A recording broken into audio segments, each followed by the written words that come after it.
ಭೀಮ್ ಅಮಾವಾಸ್ಯೆಗೆ 500 gift. Thank you Manjunath. Thank you.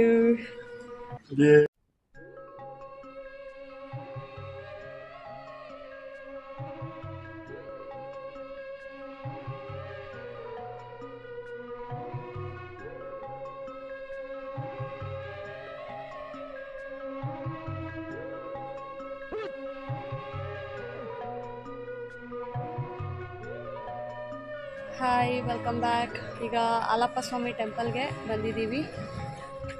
ಇದಿದೆ temple.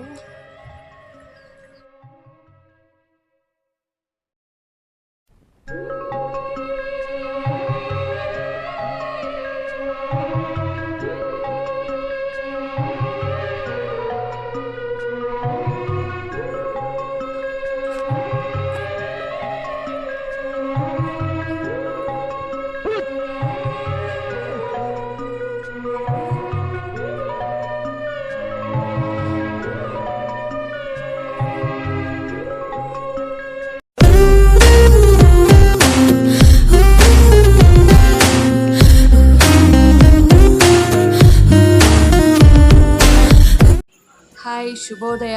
Welcome back to ನನ್ನ ಲೋಕ. ಎಲ್ಲರಿಗೂ ಬುಧವಾರದ ಭೀಮನ ಅಮಾವಾಸ್ಯೆಯ ಶುಭಾಶಯಗಳನ್ನು ಹೇಳ್ತಾ ಬೆಳಗ್ಗೆ ನಾನು ಬಿಸಿನೀರು ಕುಡಿದು ವಾಕ್ ಮಾಡೋದಕ್ಕೆ ಬಂದಿದ್ದೀನಿ. ಇದಾದ ನಂತರ ಎಂದಿನಂತೆ ಪೂಜೆ ಪುರಸ್ಕಾರ ಪಾದಪೂಜೆ ಎಲ್ಲ ಉಂಟು. ಈಗ ನಾನು ಅಲ್ಲಿಂದ ಬಂದು ಬಾಗಿಲೆಲ್ಲ ತೊಳೆದು ಹೊಸ್ಲಿಗೆ ಅರ್ಶಿನ ಕುಂಕುಮವನ್ನು ಇಟ್ಟು ಬಾಗಿಲು ಮುಂದೆ ಈ ರೀತಿಯಾಗಿ ರಂಗೋಲಿ ಅಚ್ಚನ್ನು ಬಳಸಿ ಇವತ್ತು ರಂಗೋಲಿಯನ್ನು ಹಾಕಿದ್ದೀನಿ ನೋಡಿ. ಈ ರೀತಿಯಾಗಿ ಬಾಗಿಲಲ್ಲಿ ಮತ್ತು ತುಳಸಿ ಕಟ್ಟೆ ಹತ್ರ ನಾನು ಈ ರೀತಿಯಾಗಿ ರಂಗೋಲಿಯನ್ನು ಹಾಕ್ಕೊಂಡಿದ್ದೀನಿ. ಬಾಗಿಲಲ್ಲಿ ಎಷ್ಟು ಚೆನ್ನಾಗಿ ಬಂದಿದ್ದಲ್ಲ. ಹಾಯ್, ವೆಲ್ಕಮ್ ಬ್ಯಾಕ್ ಟು ನನ್ನ ಲೋಕ. ಎಲ್ರಿಗೂ ಶುಭೋದಯ. ಎಲ್ಲರಿಗೂ ಭೀಮನ ಅಮಾವಾಸ್ಯೆಯ ಶುಭಾಶಯಗಳು. ನಮ್ಮ ಮನೆಯಲ್ಲೂ ಪೂಜೆ ಎಲ್ಲ ಮುಗೀತು. ಈಗ ದೇವಸ್ಥಾನಕ್ಕೆ ಹೋಗೋದಕ್ಕೆ ಎಲ್ಲ ರೆಡಿ ಮಾಡ್ಕೊತಾ ಇದ್ದೀನಿ. ನಾನು ಈ ಥರ ಔಟ್ಫಿಟ್ನ ಹಾಕ್ಕೊಂಡಿದ್ದೀನಿ, ಸ್ಯಾರಿ ಹಾಕ್ಕೊಂಡಿದ್ದೀನಿ. ಹೇಗಿದೆ ಈಗ ಟಿಫನ್ ಎಲ್ಲ ಏನಿಲ್ಲ, ಈ ಪಾದ ಪೂಜೆ ಮಾಡಿ ಪೂಜೆ ಎಲ್ಲ ಮುಗಿದಿದೆ, ಹೋಯ್ತಾ ಇರೋದಷ್ಟೇ. ಅಲ್ಲೆಲ್ಲ ಟಿಫನ್ ಮಾಡ್ಕೊಳ್ಳೋದು ಅಂತೇಳಿ ನಾನು ಮನೆಯಲ್ಲಿ ಪೂಜೆನೆಲ್ಲ ಮುಗಿಸಿ, ಮನೆ ದೇವ್ರ ಪೂಜೆ ಎಲ್ಲ ಮುಗಿಸಿ ಈಗ ಪಾದ ಪೂಜೆ ಮಾಡೋದಕ್ಕೆ ನಮ್ಮ ಮನೆಯವರು ಲೇಟಾಗಿ ಬಂದರು. ಹಾಗಾಗಿ 8:30 ಅಷ್ಟರಲ್ಲಿ ಬಂದರು. ನಾನೀಗ ಪಾದ ಪೂಜೆ ಮಾಡೋದಕ್ಕೆ ಎಲ್ಲನೂ ರೆಡಿ ಮಾಡಿ ಇಟ್ಕೊಂಡಿದ್ದೆ. ಅವರು ಸ್ನಾನ ಮಾಡಿ ಅವರು ಕೂಡ ಪೂಜೆ ಮಾಡಿ ಬಂದರು. ಹಾಗಾಗಿ ಈಗ ನಾನು ನನ್ನ ಪಾದ ಪೂಜೆ, ನನ್ನ ಪತಿದೇವರ ಪಾದ ಪೂಜೆ ಶುರು ಮಾಡ್ಕೊಂಡಿದ್ದೀನಿ. ನಾನು ಮದುವೆ ಆಗಿದ್ದು ಜೂನ್ ಮಂತಲ್ಲಿ. ಆಷಾಢ ಮುಗಿಸ್ಕೊಂಡು ನನ್ನನ್ನು ಇನ್ನೇನು ಕರ್ಕೊಂಡು ಹೋಗೋಕೆ ಬರಬೇಕಾಯ್ತು. ಆ ಮಧ್ಯದಲ್ಲಿ ಅಮಾವಾಸ್ಯೆ ಬಂದಾಗ ಪಾದ ಪೂಜೆ ಮಾಡಬೇಕಾಗಿತ್ತಲ್ವ, ಆ ಟೈಮಲ್ಲಿ ಬಂದಿದ್ದರು. ಆಗಿಂದ ನಾನು ಶುರು ಮಾಡಿದ್ದು, ಒಂದು ವರ್ಷವೂ ಮಿಸ್ ಆಗಿಲ್ಲ. ನಮ್ಮ ಮನೆಯವರು ಡ್ರೈವಿಂಗ್, ಅವರು ಲಾರಿಗೆ ಹೋಗ್ಬೇಕಾದ್ರೂ ಅಷ್ಟೇ ಪಾಪ ಬೇಗನೆ ಬಂದು ಪಟ ಅನ್ಸ್ತಾ ಸ್ನಾನ ಮಾಡಿ ಬೇಗ ಬೇಗ ಮಾಡಿಸ್ಕೊಂಡು ಪೂಜೆ ಮಾಡಿಸ್ಕೊಂಡು ಪಾಪ ಹೋಗೋರು. ನಾನು ಬೇಜಾರು ಮಾಡ್ಕೊತೀನಿ ಅಂತ ನನಗೇನಿಲ್ಲ. ಅವರು ದೂರ ಓಡಾಡ್ತಾರಲ್ವ, ಅವರು ಕ್ಷೇಮವಾಗಿ ಹೋಗಿ ಲಾಭವಾಗಿ ಬರಲಿ ಅಂತಲೇ ನಾನು ಖುಷಿಯಾಗಿ ಪ್ರತಿ ಸಾರಿ ಏನು ಬೇಕಾದ್ರೂ ಮಿಸ್ ಆದರೂ ಪರವಾಗಿಲ್ಲ. ನನ್ನ ಬರ್ತಡೇ, ನಮ್ಮ ವೆಡ್ಡಿಂಗ್ ಡೇ, ಅದಕ್ಕೆಲ್ಲ ಎಷ್ಟೋ ಸಾರಿ ನಾನು ತ್ಯಾಗ ಮಾಡಿದ್ದೀನಿ, ಅವರು ತ್ಯಾಗ ಮಾಡೋರೆ. ಬಟ್ ಇದೊಂದು ಗಂಡನ ಆಯಸ್ಸಿಗೋಸ್ಕರ ಮಾಡೋವಂಥ ಪೂಜೆ, ಶೋಕಿಗೋಸ್ಕರ ಮಾಡೋವಂಥದ್ದಲ್ಲ ಇದು. ಅದು ನಮ್ಮಿಬ್ರಿಗೂ ಗೊತ್ತಿದೆ. ನನಗೆ ನನ್ನ ಬಾಲ್ಯದಿಂದ ನನ್ನ ಎಲ್ಲ ಇದರಲ್ಲೂ ನನ್ನ ತಂದೆ ತಾಯಿ. ಈಗ ನನ್ನ ಮದುವೆ ಆದಮೇಲೆ ಎಲ್ಲನೂ ಕೂಡ ನನಗೆ ನನ್ನ ಗಂಡನೇ. ನನ್ನ ಗಂಡನ ಮನೆ ಕಡೆ ಅಂತ ಬಂದಾಗ ನನ್ನ ಗಂಡನೇ ಎದ್ದು ಕಾಣೋದು. ನನ್ನ ಪ್ರತಿಯೊಂದು ಕಷ್ಟ ಸುಖ ಪ್ರತಿಯೊಂದರಲ್ಲೂ ಅವರು ನನ್ನ ಬೆನ್ನೆಲುಬಾಗಿ ನಿಂತಿದ್ದಾರೆ. ಏನೇ ಆದರೂ ನಾನು ಇದ್ದೀನಿ ಅಂತ ಧೈರ್ಯ ಕೊಡ್ತಾರೆ. ನಾನು ದೇವರಲ್ಲಿ ಕೇಳ್ಕೊಳ್ಳೋದು ಇಷ್ಟೇ, ನನ್ನ ಗಂಡ ಸದಾಕಾಲ ಯಾವಾಗಲೂ ನಗ್ನಗ್ತಾ ಇರಲಿ. ಏನೇ ಬೆಟ್ಟದಂಗೆ ಬರೋ ಕಷ್ಟ ಮಂಜಿನಂಗೆ ಬಂದು ಕರ್ಗೋಗ್ಲಿ. ಯಾವುದೇ ರೀತಿ ಅಡೆತಡೆಗಳು ಬಂದರೂ ಅದನ್ನೆಲ್ಲ ನಿವಾರಣೆ ಮಾಡಿಕೊಂಡು ಕಾಪಾಡ್ಕೊಂಡು ಹೋಗಲಿ ಅಂತ ಎಲ್ಲ ನಾನು ನನ್ನ ಮನೆ ದೇವರಿಗೆಲ್ಲ ನೆನೆಸ್ಕೊಂಡು ಈ ಪಾದ ಪೂಜೆನ ಮಾಡ್ತಾಯಿದ್ದೀನಿ. ಯಾವ ಜನ್ಮದ ಪುಣ್ಯನೋ ಗೊತ್ತಿಲ್ಲ, ನನಗೆ ಒಳ್ಳೆ ಸ್ನೇಹಿತ ಅಂತ ಹೇಳ್ತೀನಿ ನನ್ನ ಗಂಡನ. ನಾನು ನನಗೊಳ್ಳೆ ಗಂಡನ ಭಗವಂತ ಕೊಟ್ಟಿದ್ದಾರೆ. ನಾನು ಎಲ್ಲರಿಗೂ ಥ್ಯಾಂಕ್ಸ್ ಹೇಳೋದಕ್ಕೆ ಇಷ್ಟಪಡ್ತೀನಿ. ಸಾಕು, ದೇವರು ಏನೋ ಒಂದು ಕೊಟ್ಟು ಏನೋ ಒಂದು ಕಿತ್ಕೊಂಡಿರ್ತಾನೆ. ಸಾಕು, ಈ ಸೌಭಾಗ್ಯ ಆದರೂ ಕೊಟ್ಟಿದ್ದಾನೆ. ಒಳ್ಳೆ ಅಪ್ಪ ಅಮ್ಮನ ಕೊಟ್ಟಿದ್ದಾರೆ, ಒಳ್ಳೆ ಅಣ್ಣ ತಮ್ಮದಿರನ್ನ ಕೊಟ್ಟಿದ್ದಾರೆ, ಒಳ್ಳೆ ಜನಗಳ ಮಧ್ಯದಲ್ಲಿ ನನ್ನನ್ನು ಇಟ್ಟಿದ್ದಾರೆ. ಸರಿ ಯಾವುದು ತಪ್ಪು ಯಾವುದು ಯೋಚನೆ ಮಾಡಿಕೊಂಡು ಒಳ್ಳೆಯದನ್ನು ಆಯ್ಕೆ ಮಾಡ್ಕೊಳ್ಳೋ ಮನಸ್ಥಿತಿನ ಕೊಟ್ಟಿದ್ದಾರೆ ದೇವರು. ಸಾಕು ನನಗೆ. ನಾನು ಗೊತ್ತಿದ್ದು ಯಾರ ಮನಸ್ಸನ್ನು ನಾನು ನೋಯಿಸಲ್ಲ.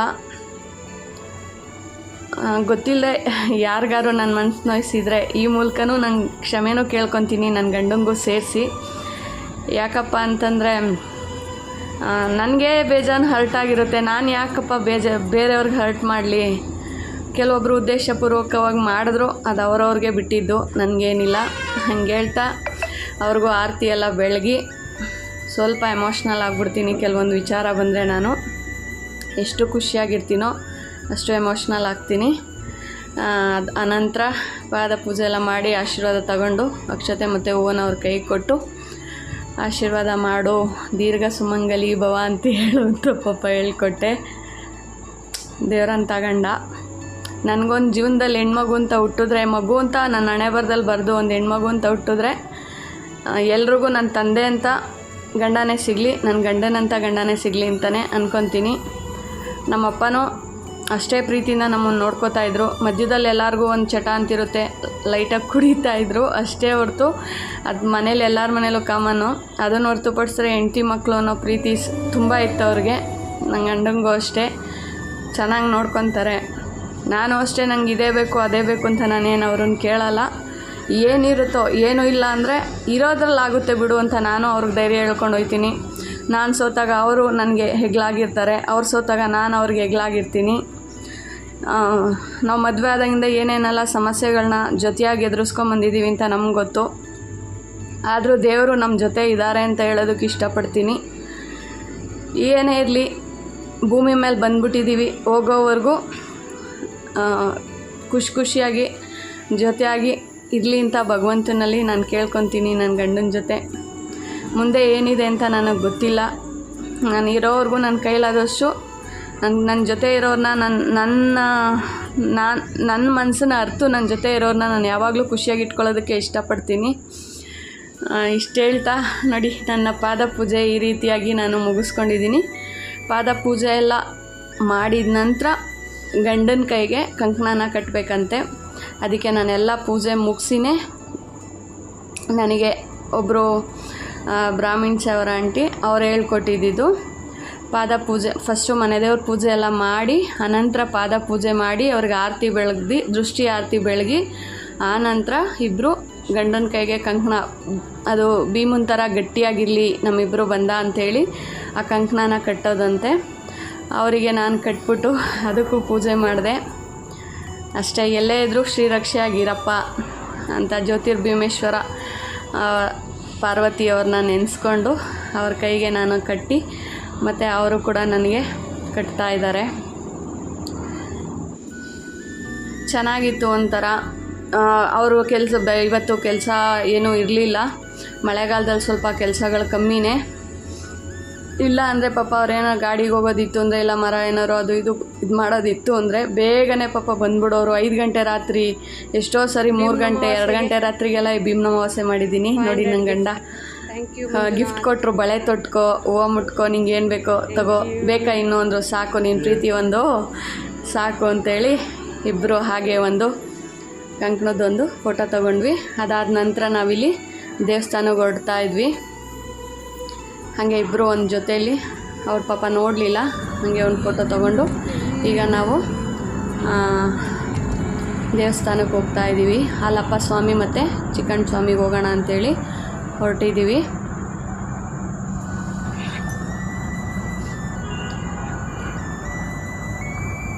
ಆ ಮಧ್ಯೆ ಇಲ್ಲಿ ಅವರ ಅಕ್ಕ ಬರ್ತೀನಿ ಅಂತ ಹೇಳಿದರು. ಹಾಗೆ ಅವ್ರನ್ನೂ ಕರ್ಕೊಂಡು ಹೋಗೋಣ ಅಂಥೇಳಿ, ಇದು ಅವರ ದೊಡ್ಡಕ್ಕನ ಮನೆ.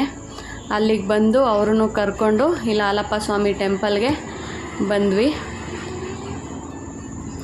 ಇದು ತುಂಬಾ ಫೇಮಸ್ ಆಗಿರೋ, ಕುಣಿಗಲ್ಲಿಂದ ಪಕ್ಕದಲ್ಲೇ ಒಂದು ಊರ ಹತ್ರ ಈ ಹಾಲಪ್ಪ ಸ್ವಾಮಿ ಟೆಂಪಲ್, ಹಾಲಪ್ಪನ ಗುಟ್ಟೆ ಅಂತಲೇ ಇದೆ. ತುಂಬಾ ಇಲ್ಲಿ ಫೇಮಸ್ ಅಂತಲೇ ಹೇಳ್ಬೋದು.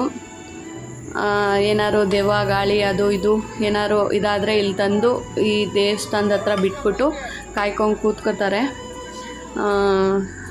ನಮ್ಮ ಅಜ್ಜಿ ಜೊತೆ ನಮ್ಮ ಅಪ್ಪ ಅಮ್ಮನ ಜೊತೆ ಎಲ್ಲ ಬಂದಿದೆ. ಈಗ ಮದುವೆ ಆದಮೇಲೆ ನಮ್ಮಪ್ಪ ನನ್ನನ್ನು ಮತ್ತು ಇವ್ರ ಜೊತೆನೂ ಬಂದ ಬೆಸ್ತು ನನ್ನನ್ನು ಕರ್ಸ್ಕೊಂಡಿದ್ದಾರೆ. ಇವ್ರೂ ಕೇಳೋದಿಷ್ಟೇ, ನನ್ನ ಹಣೆ ಬರದಲ್ಲಿ ಜೊತೆಯಾಗಿರೋ ಎಲ್ಲ ಬಂಧಗಳು ಖುಷಿಯಾಗಿರಲಿ, ಎಲ್ಲರೂ ನಗ್ನಗ್ತಾ ಇರಲಿ ಅಷ್ಟೇ ನಾನು ಕೇಳ್ಕೊಳ್ಳೋದು.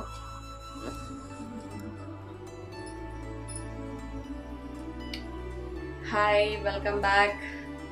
ಇವತ್ತು ಬುಧವಾರದ ಭೀಮನ ಅಮಾವಾಸ್ಯೆ, ಪಾದಪೂಜೆ ಅದು ಇದು ದೇವಸ್ಥಾನ ಎಲ್ಲ ಮುಗೀತು. ಇವತ್ತು ಹೊರ್ಗಡೆ ಟಿಫನ್ ಮಾಡ್ಕೊಂಡಿರೋದ್ರಿಂದ ರೆಸಿಪಿ ಇಲ್ಲ. ಬೆಳಗ್ಗೆದು ಸಣ್ಣ ಪುಟ್ಟ ಪೂಜೆದು ಅದು ಇದು ದೇವಸ್ಥಾನದ್ದು ಜನ ಜಾಸ್ತಿ ಇದ್ದರಿಂದ ದೇವಸ್ಥಾನದ್ದು ಯಾವುದು ಮಾಡ್ಕೊಳಕ್ಕಾಗಿಲ್ಲ. ಸಣ್ಣ ಪುಟ್ಟ ಕ್ಲಿಪ್ಪಿಂಗ್ಸನ್ನು ನಾನು ಸೆರೆ ಹಿಡ್ಕೊಂಡಿದ್ದೀನಿ.